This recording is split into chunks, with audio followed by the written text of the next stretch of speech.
You are listening to Come As You Are, the podcast. My name is Tyler, and I am joined by my two friends, Amanda and Stephanie. We are a trio of coaches coming together to explore life's biggest topics. Each episode, we hold true to our name, Come As You Are, by showing up and going live. Whatever we bring to the table that week is what we talk about. No scripts, no planning, just real and raw conversations. And audience participation is always encouraged. Our mission is to create a space where vulnerability and authenticity take center stage, and we believe in the power of deep conversations and soulful connections. So welcome to the show. We're happy that you're here, and we invite you now to just sit back, relax, and enjoy today's conversation. Hello. Here we are. Hello. Welcome. Happy Friday. Happy Friday. But it feels kind of like a Monday or Tuesday. I don't know. Definitely doesn't feel like Friday to me. Yeah, I'm feeling the same. I don't know what it is about this week. Is it? I think I'm blaming it on the solar eclipse. I was just going to say that. So then it must be true. It's just the eclipse energy still lingering from the week. Yes. Well, yes. I can't use that excuse because it wasn't visible. It was only visible in North America. So I can't. The energy is still there. So I think it's fair. It's fair. But Mercury retrograde then. Yeah. Mercury retrograde. I feel all the things. Yeah. How's everyone doing today? I'm here today. Me too. Yeah. I'm feeling. I'm not even here, I think. So today we're doing the first guest episode. It's Tyler, Amanda, and some other weird woman, but I just feel like my week has, when like a tornado hits you in like everywhere. That's what I feel today. It's like I don't know. I can't even. There's not a lot of things, but things just hit me so differently this week, and now I feel not even like myself. Like I definitely need to recharge, and I want to, pull the blanket over my head and crawl into a foxhole for 2 days to be to feel like myself again. That's honestly what I'm coming in with today. I'm feeling that way myself a little bit. Like I came in today and I was like, I feel so scattered, and I don't know if it's like my ADHD brain, like just doing its thing this week or whatnot, but like, I'm like forgetting everything. Like I write something down and then I forget about it. And like, I'm really like, this is something that I wanted to talk about today was like that struggle of like the struggle of like staying organized, because I'm now doing a bit more coaching, like with private clients and things like that.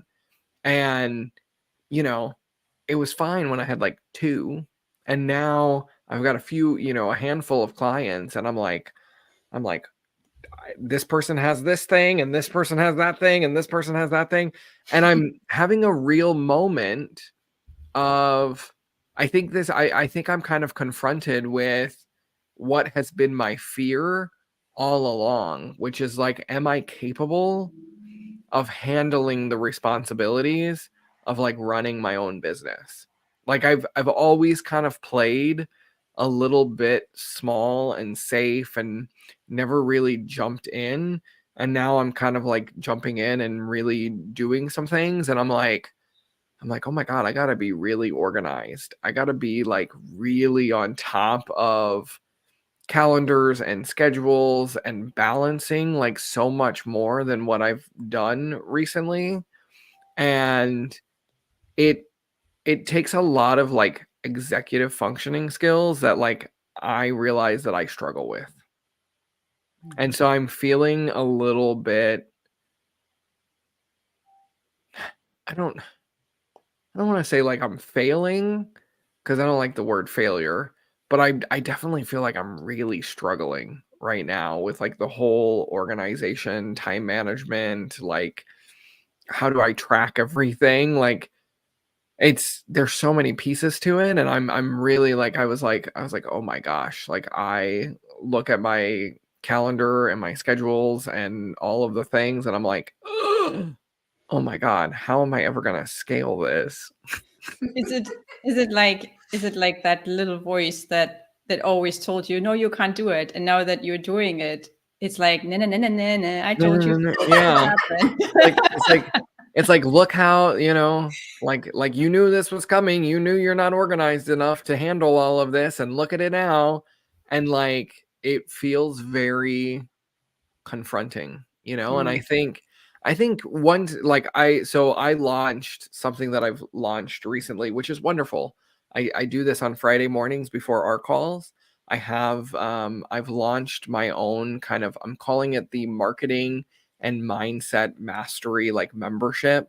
And it's for entrepreneurs who just need some support, like running what I call the marketing marathon, and then also supporting the mindset and like the being and everything like that. So it's like my two favorite things in the world combined into this one, like, membership, and I love it. And I ran like my first Friday session this morning. Um and we had such a real and raw conversation around all of these kind of things. And it was like it was like such a safe space to like actually tell them, like, I mean, these are clients that are paying me, and I like got to tell them. I was like, y'all, I struggle with these same things. Like, we it's challenging to do, like, entrepreneurship often gets sold as such an easy venture, or it gets sold as like a quick way to make money. And then the reality of like running it and like the operations and staying organized and having systems in place and all of these kind of things, like, holy moly, there's so much into it. And I'm feeling that this week as I'm really starting to like solidify some things and build some structure. I'm like, this is no game. Like, you really have to have systems in place. You really have to have organization. There's so much that goes into it, and I'm feeling that weight this week. Entrepreneurship really is such an internal game. And I think we forget that, right? Like, you are confronted with a lot of things. And yes, there's systems in all of the things, but it's also recognizing that maybe I'm not the most organized person, and and trying to figure out, okay, well, I'm passionate about this. I still really want to have this successful business. And I know where my strengths are, and I know where my weaknesses are, and how do we navigate that? How do we play to our strengths and recognize that, there's some things that we're not that great at, and we can get better at them, sure. But I feel like there's some things too where I'm like, I don't want to get better at that. Like, the tedious admin, like data entry. I'm like, well, yeah, I could definitely do it, and I could definitely get better at it if I practiced more. But I'm just not interested. Like, it doesn't get me excited. It doesn't get me up. Like, and I'm like, oh, today I'm going to do data entry. Like, I can't wait. Like, no. Like, I will do everything and anything else to try and avoid doing those tasks. So I think this is like, obviously, building a team and all those kind of things that are really amazing. But yeah, I think really being able to recognize our strengths and our opportunities for growth, our weaknesses, however you want to, frame that having your own business, it's going to be confronting. It's going to show you the things that I think as entrepreneurs, we already kind of know the things that we're good at, because that's like the passion, right? That's what we're pursuing. But those weaknesses, or those things that maybe we don't love as much, sometimes feel like, I don't know, I'm curious about your guys' experience, but somewhat sneak up on you. Like, there's certain things like data entry I know I'm not passionate about. Like, I'm not excited about in the least. But other things where I'm like, oh, I actually thought like I enjoyed doing that. But then that I have to do it on a regular basis, I'm like, actually, I don't love doing that so much. I don't know. What about you guys? Like, what's your experiences?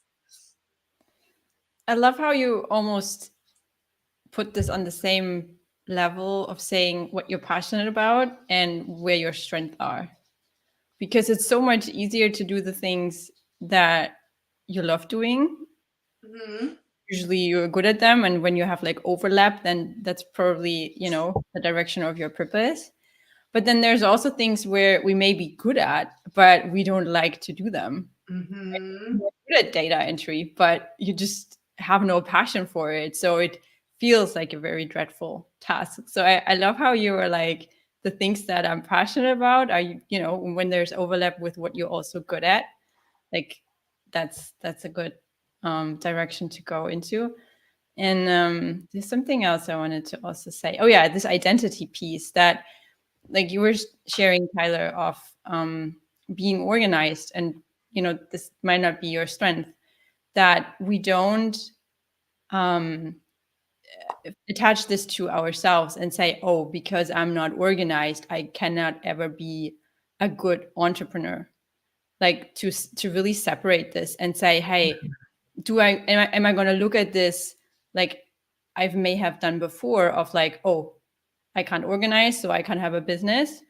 Or am I going to find a new approach, which may sound a bit more self-compassionate, by saying, hey, okay, interesting, what's coming up here? Organization, not my strong suit. And mm, tackling this more from like a playful, creative approach of saying, okay, what are my resources? Like, what can I still do here? And as I'm saying this, it sounds so easy, but I know it's not in real life. But what can I do here? Like, what are my options, basically? And noticing, hey, it's not either or. It's not so black and white. It's not like just because I'm not good at organizing doesn't mean I can never be an entrepreneur. There's so many other ways, right? And so I want to actually ping pong the question back to you, Tyler, of like, with organization and your business, and if that's something you're curious about or that you were asking about, is it, because I'm sure there are other options for you, right? Like I'm sure you don't have this tunnel view of like it's either or. So it's just like being playful and asking, hey, I don't know what's coming up as I'm sharing this for you. I think what's coming up for me is like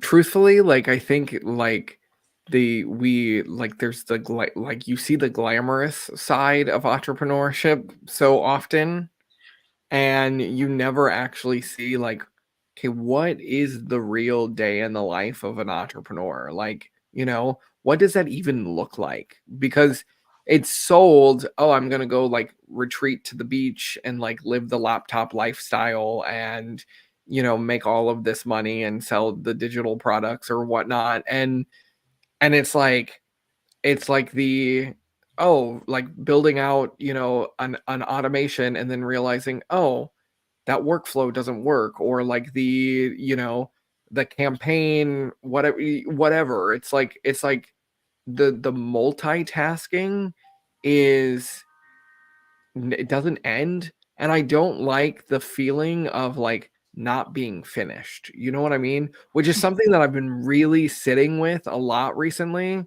is I get a lot of satisfaction of like checking off things and like having a completed to-do list, but I'm recognizing that in the world of entrepreneurship, there is no completed to-do list.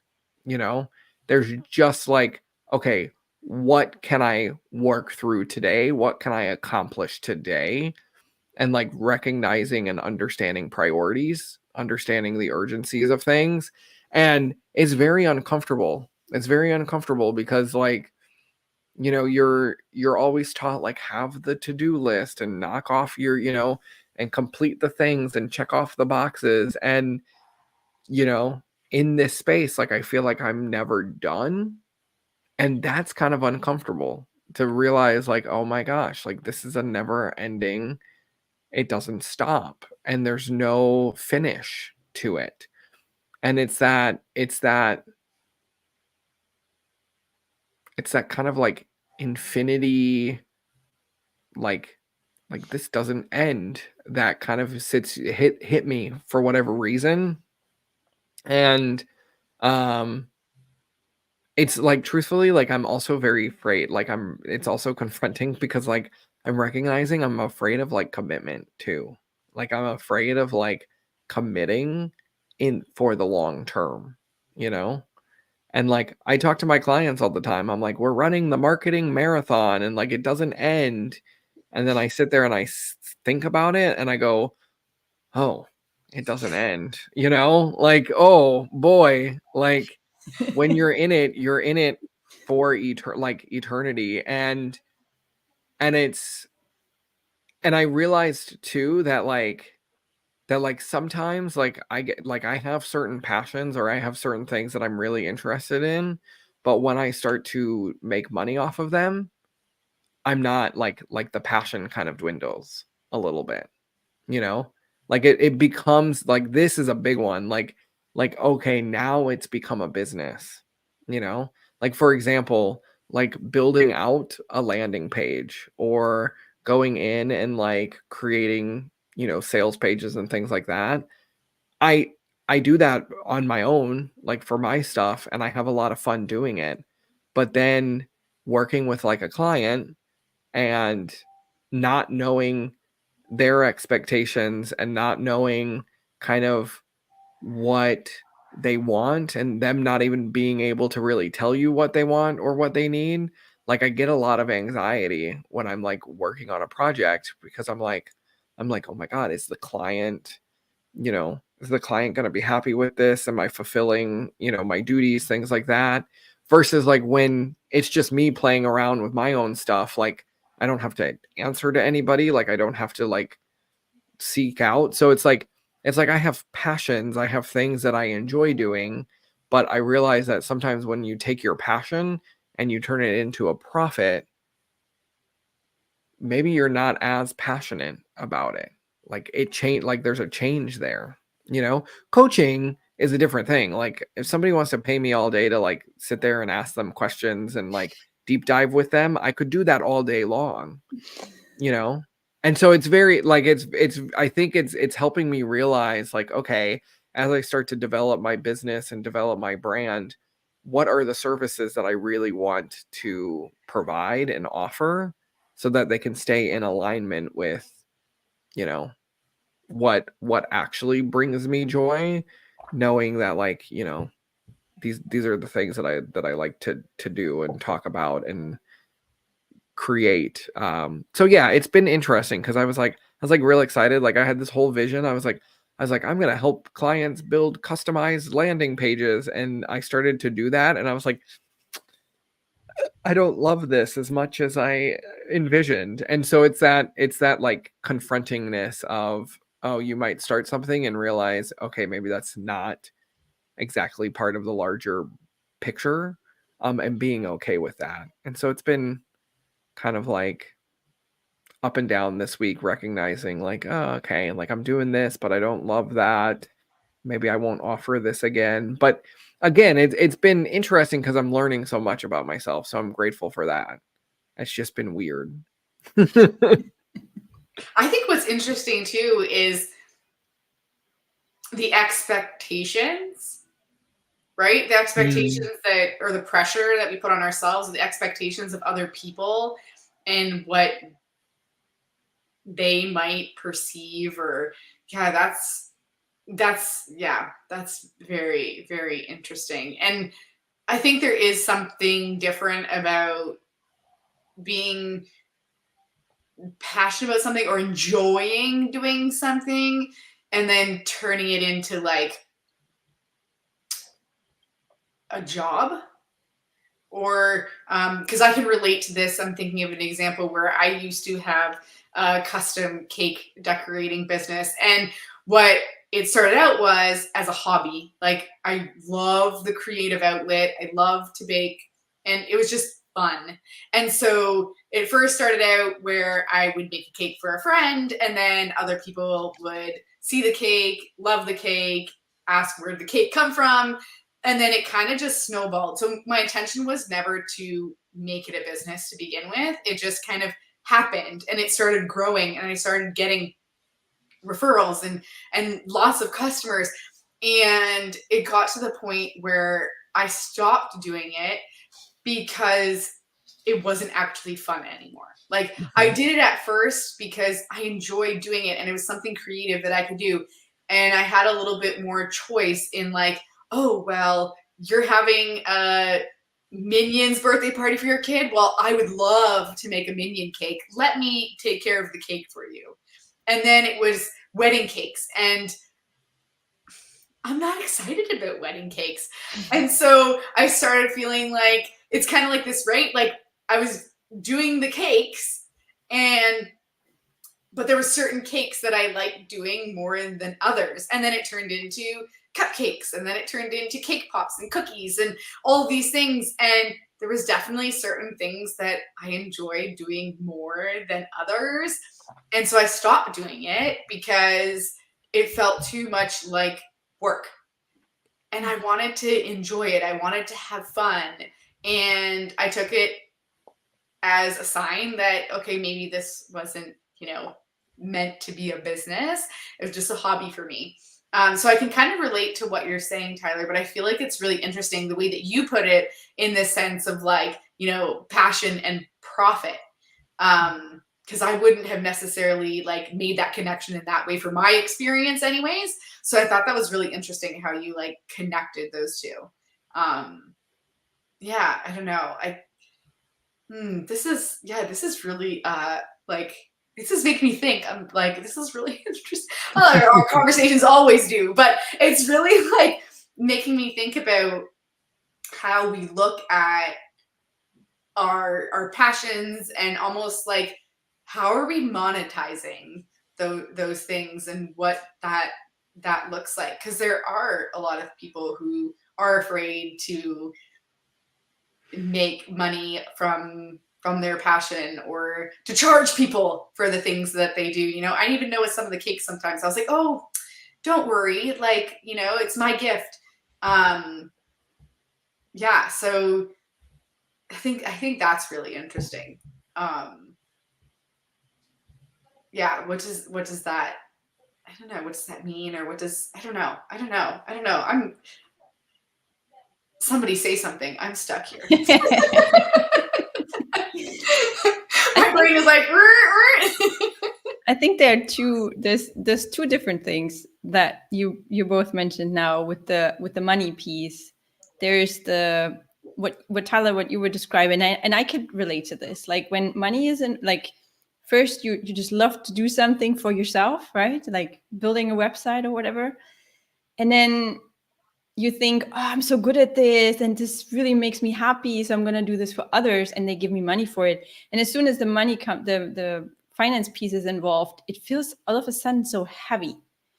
And I think this is just at least this, I can relate from different experiences, from past experience where I had this, where I had this like heaviness all of a sudden inside of my body. And I noticed later, oh, this was your intuition telling you that that's not the thing. And sometimes I could like get out of it before it was too late, and sometimes I couldn't, right? And then I had to power through. And the other thing that you just mentioned, Amanda, with some people are too scared to charge for what they're really passionate about. Like Tyler, you were mentioning, coaching. I could just sit there all day and ask people questions and right, like the stuff that we would actually do for free because we love it so much. I think that's always a great way to tell that this is really what we're meant to be doing. Because if someone would, I don't know, pay my rent and pay for my food, yeah, sure, I would do coaching for free. Why not? But then when you have found your passion and you're not confident to charge, or I think this is a different scenario. I think then, and I can't relate from myself because I don't know, when someone wants to coach with me, I definitely ask for money. So yeah, I can't speak from my own experience, but I have heard other coaches share that, I don't want to try, I don't want to make them feel uncomfortable. So I would say that this might be something else, maybe a limiting belief, or yeah, something around not feeling worthy, or money is bad, so I don't invite it in my space. I don't know. There could probably be many, many reasons for why people don't want the money. I think it's a very complex subject. I mean, no surprise here. That's what we do on this show, is tackle the complex. But I think it's really got me thinking a lot about, about how, being really clear on, okay, what do we want to monetize? How do we want to monetize it? And then what do we want to keep for ourselves? What do we, what truly are, our hobbies? What are our, passion projects that don't need to make money off of, and I think it's very interesting because I recognize I'm like some of my hobbies are going in and playing around with tech and building landing pages, but like for myself, like again, that's maybe not something that I want to share with other people. And and I think that's a big takeaway that I'm having this week as I'm starting to really get into this, is like again, just really solidifying where I'm at in the world in terms of what do I bring into the coaching space. And, I recognized I don't love like the actual business coaching, but I want to work with business. Like I want to work with entrepreneurs, but I don't necessarily want to work with entrepreneurs on business stuff. I want sorry, my alarm just went off for my vitamins that I have to take 4 times a day. So anyway, but I'm recognizing like I really, and I don't care what anybody says, but I really do see myself as a mindset coach, as somebody who helps with the deeper identity, with the deeper being. How are we showing up? Like that identity work. Who are we? What are we doing here? Like some of those bigger questions.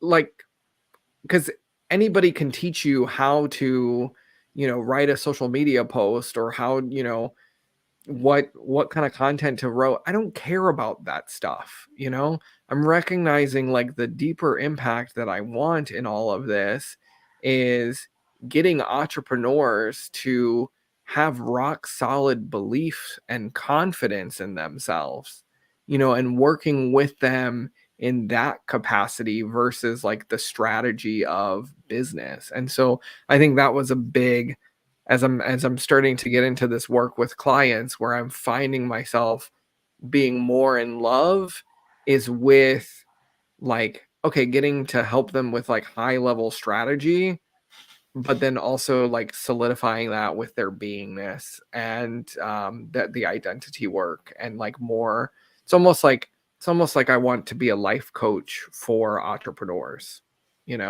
versus a business coach for entrepreneurs. And I think what I'm recognizing, or the fear there, is kind of like, well, who's going to pay for that, or who's going to want those types of services? But it's, to me, I don't know, it's complicated. It really is complicated, all of this stuff. And you know I don't know, like trying to build the business and trying to make it as a coach, for me, has always been such a struggle. And you know I don't know. It's a journey, that's for sure. Mm-hmm.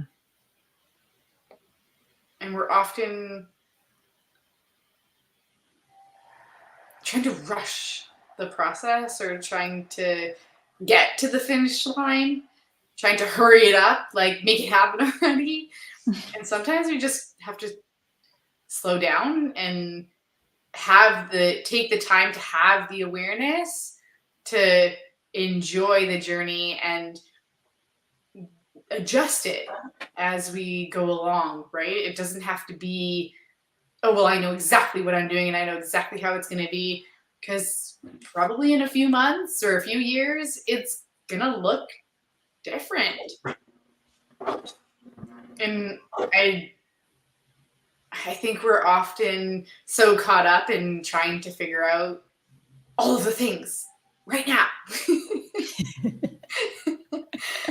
And it doesn't always work that way. And it can be kind of frustrating, I think. And yeah, it's interesting. It's interesting. Mhm. And having this like entanglement of like the personal growth journey and like an entrepreneurial journey all mixed together, I just get curious. I'm gonna stay curious and compassionate, but yeah, it's definitely an interesting one. Can I just throw out there, like, just also how weird it is that coaching is like a career? Coaching, like this whole space of coaching exists. Like I know I'm 100%, like 1,000% supposed to be a coach. I have no, that's not the struggle at all.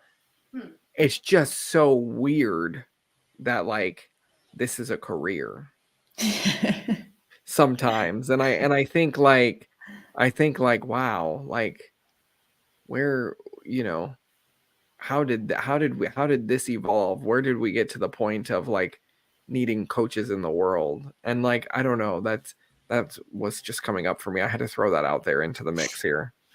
Take it away, Stephanie.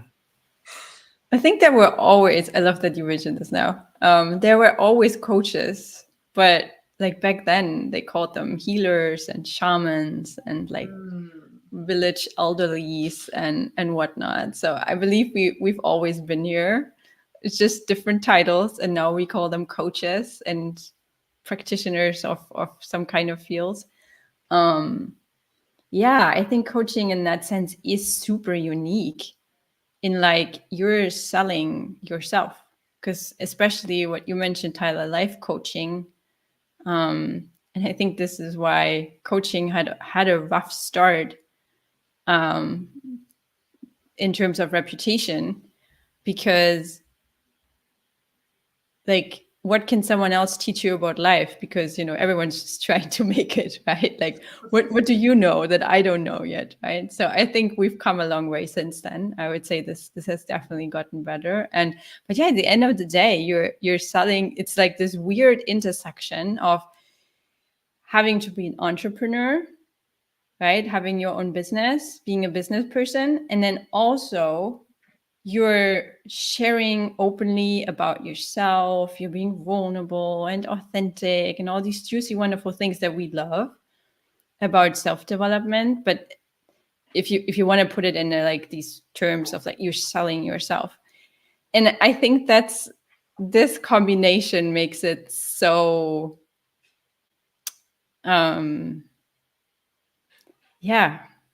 I don't know. Interesting is like such an understatement here right now. I know. I kept coming to that word too, and I'm like, there has to be another word here. Like,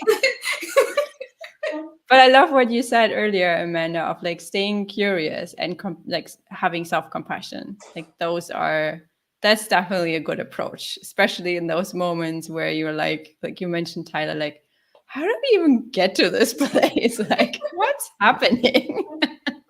Can we all agree that this week we're like all together having some kind of like I don't know, I don't want to say existential crisis, but the word came up for me. It's a week. Let's just say it's a week, And yeah, I'm glad you said existential crisis, because I remember not too long ago I was having one like every Tuesday. I've come a long way. I don't get them as often as I used to, but there was literally like in my early 20s I was having an existential crisis every Tuesday. And it was like scheduled. I knew it was coming. It was like Monday would start and I would get into the week, and then Tuesday I'd be like, what the hell am I doing here? Why do I exist? What is the meaning of all of this? And I think, I think I've come to learn that like now that I don't get them as often as I used to, it's like the universe telling me, okay, you're finding your footing, you're finding your path. And I do relish, when they do come up again, because it's like, again, opportunities for me to grow and improve. But it is very interesting. This week definitely has thinking big about all of the things and all of the pieces and whatnot. And I'm just like, Saul's just so weird, and that's all I could say is it's just so weird that this has all kind of manifested in this way. And it's beautiful. It's really beautiful. And I have a lot of gratitude towards that, but it is definitely been an existential crisis week, which is good because I needed one. It was due. So you're right on track, exactly where you're meant to be. Exactly where I'm meant to be. Exactly. Yep. That's how you know you're still human. You're still alive.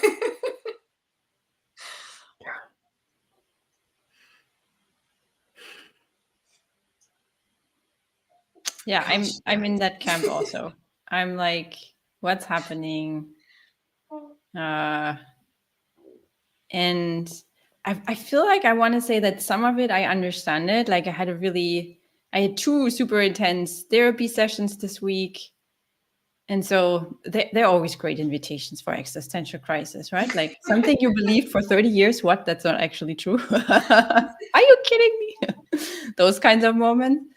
And then also just like this low energy that, I don't know, there were emotions coming up for me. And then it got me to this place where I was so exhausted, like emotionally exhausted. Like I didn't have capacity to really do anything and move through the day with the usual grace and space. And so, yeah, now I, like I said in the beginning, have this feeling of wanting to crawl into the foxhole and having to somehow make sense out of life again. That's why I think I put out the word existential crisis, because it feels like, not that I don't know who I am, but just that, this feeling when you're like, the world seems out of balance. It's like, I don't know, my world seems out of balance. So I have to somehow just let it pass by, kind of. It's like this thunderstorm and it needs to just pass by. And then I will be okay again. I know this is not going to last forever. But it doesn't feel like that. It feels like it's already been here for 3 years. And why is it not ending? And what is happening? And what's also something that's coming up for me as often, actually, as a, let's say, recovering workaholic, is whenever I have these low days, which, everyone has these sometimes, right? It's like, not being in the best mood, or just like low energy. And, for women, it's like something with the cycle, or maybe the moon is like, whatever. and then in those moments when I have those lows, not go back to these old thinking patterns of there's something wrong with me, like because I am like that right now, there must be a reason for it, like a tangible reason, like there must have been an event or something to cause this. And when this logic is not there, this pattern can show up so quickly of like, oh, there's something wrong with you, like it's you, like it's not, it's kind of taking the humanity out of me with these negative thoughts, thinking that I always have to function. So this, I know for myself, goes back to my like old workaholic mindset of you have to function all the time, you have to work, and you cannot really take rest. So this is something that's also coming up for me right now. And I'm just, again, giving myself space and grace. And I know the storm will pass by. And then, next week I'm going to sit here and maybe I'm going to be cheer, maybe not. Maybe it's going to be the same. Let's see what's going to happen. But I don't know if you share. I think, Amanda, you didn't share in the beginning. Are you team existential crisis, or what team would you give your team? What team are you on? I'll join the team.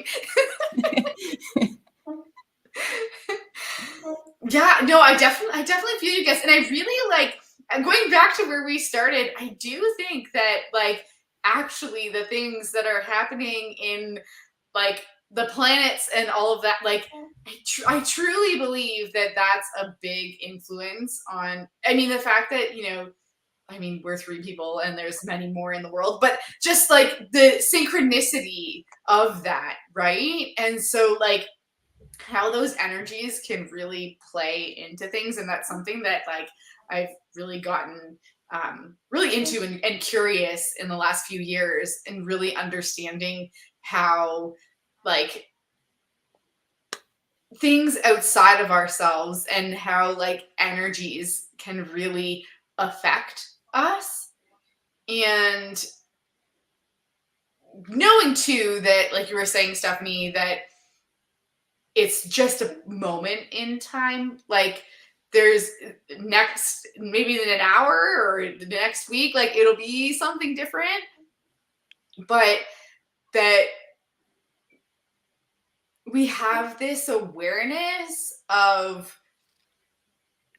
the influence of, yes, not only how we're feeling and our previous like experiences and our limiting beliefs or our like thought patterns or just habitual patterns, like those things, and how all those play into our being and how we show up in the world, but also looking at how the energies of the other people in our lives or the other, even just environmentally. Like I always feel like whenever I have this, like sometimes suddenly I'll have this urge to start to like declutter.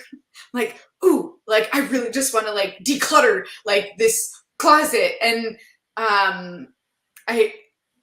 in those moments, I'm often like feel like energy is moving. I don't know maybe necessarily always what it is, but that external environment, that the energies that surround us can impact us. And having that awareness for me has been something that's been a focus in the last few years a whole lot, in trying to understand it. And I think that even in trying to understand it, there's this piece of like letting it go and allowing it to just be whatever it is, because I think that there's almost like this, as coaches, we can sometimes fall into this trap maybe of like trying to always find the positive or find the opportunities for growth, the learning experiences, or even just trying to figure out, okay, well, I'm noticing this pattern. Where did it come from? Like when did I start believing that I wasn't enough? Like, and we start going into this, and sometimes like just allowing it to be what it is also helpful. And I feel like I'm kind of going like in a million different directions right now because my mind is racing with so many thoughts. But I just think that it's important to recognize and just have an awareness on how we're feeling and what we're experiencing, but also like how also there's other things besides ourselves that can also play into that and can influence that energy, and just being mindful of it. I actually have a great story to share in regards Please to share. that. How perfectly timed is this? So I was at this workshop earlier this week, and And we were actually talking about feminine energy. And we went through this exercise of, so this was virtual as well. And so the host, she was sharing her screen, and we were trying out how we react physically to certain stimulus. So we first did noises. There were some pleasant noises, some unpleasant noises, and then we just had to listen into our body, how this shifts our energy, if there's areas that tighten up or loosen up. And then we also had visual stimulus. So there were pictures, and it was so magnificent that we first had this picture of nature, you know, like a rainforest, jungle kind of picture. And everyone went like, ah, nice, right? Like so refreshing and peaceful and all of that stuff. And then at some point, there was a picture of a sink in the kitchen, and there were all these dirty dishes. And even as I speak about it, I'm like, yikes.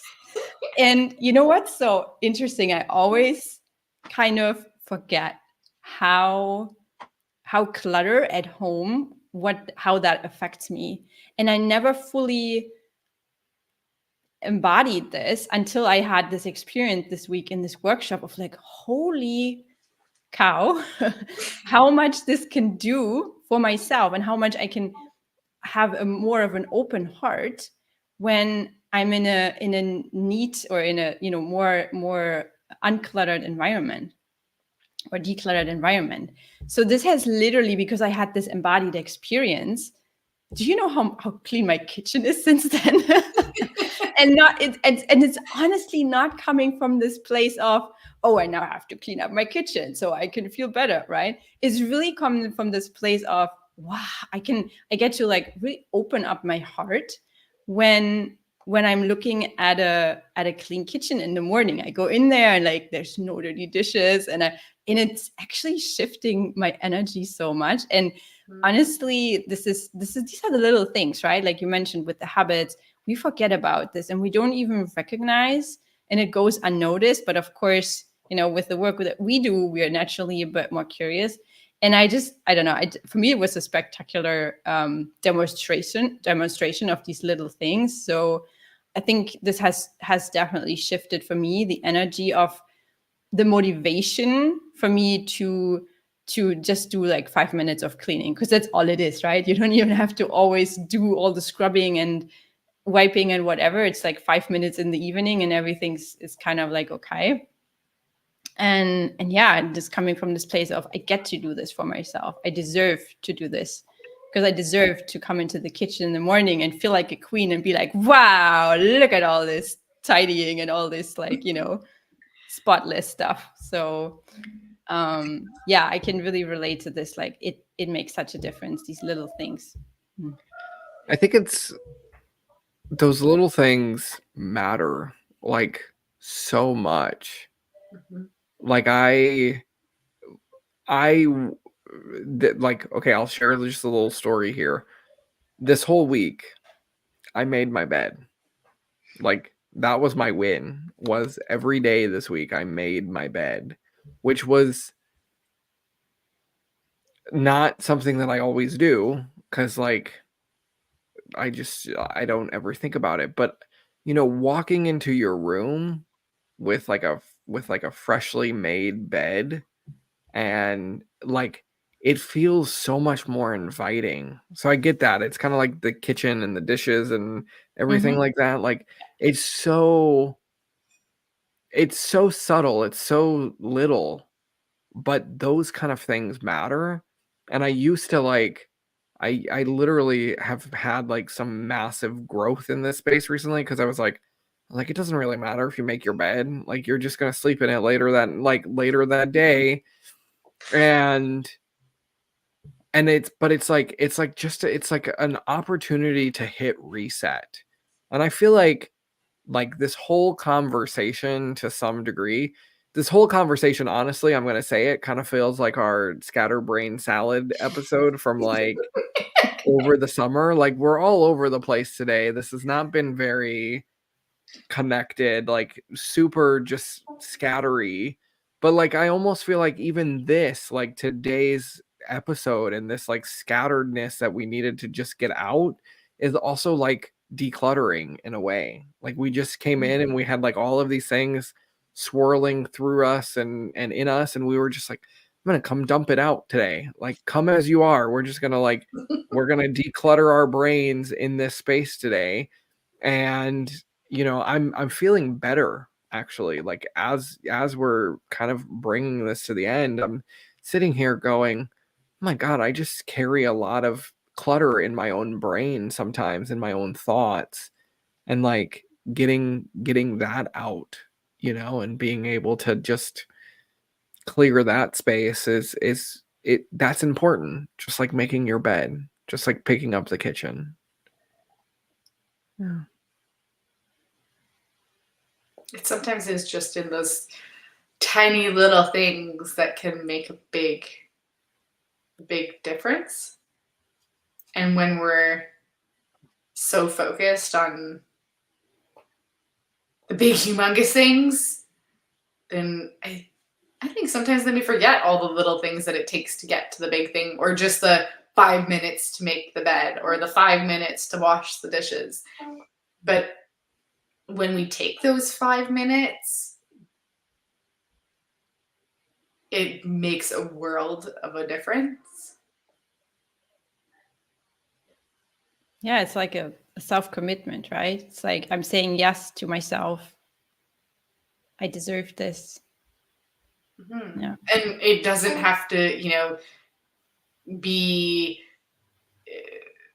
it can literally just be 5 minutes. It can literally just be one shelf that you're reorganizing. It can literally be one conversation where you're decluttering your brain and just letting things out, or it's a journaling page where you just let it out in writing, like whatever it is.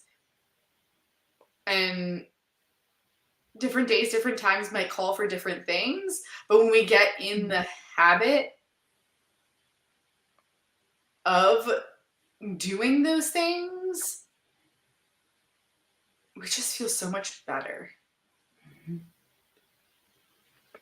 I want, and I'm not going to, but I so want to like dive into a huge conversation on like minimalism. I'm not gonna do it. I'm gonna refrain from going there.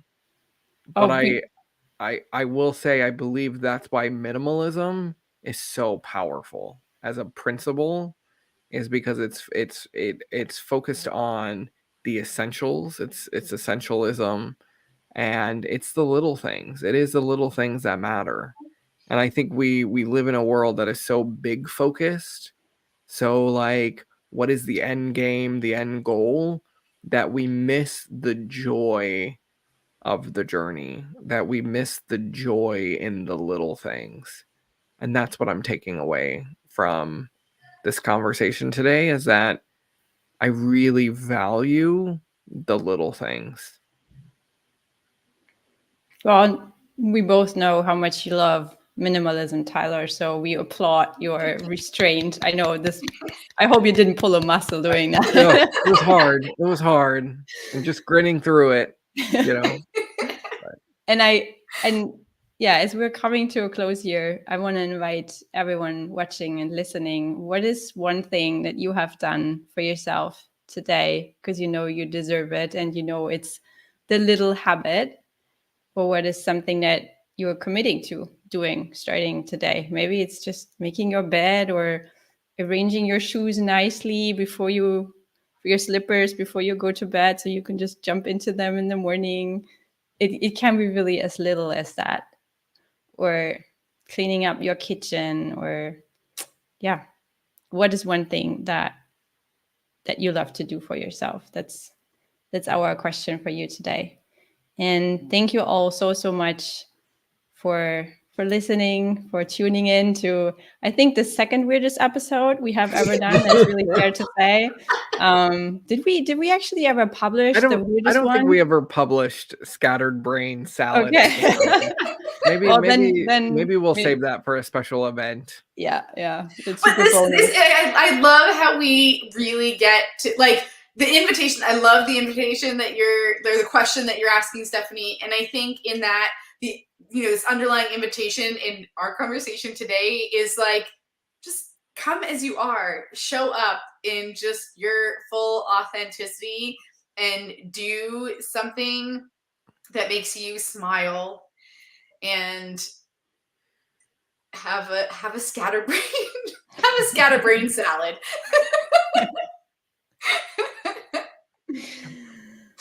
Thank you, everyone. Thanks so much, everybody. See you next time. Bye. Bye. Thank you for listening to Come As You Are, the podcast. You can follow the show on Instagram at Kaya the Podcast and on YouTube and Facebook by searching Kaya the Podcast. If you haven't already done so, please help us keep the conversations going by subscribing, rating, reviewing, and sharing this podcast. And be sure to join us next time for another deep conversation.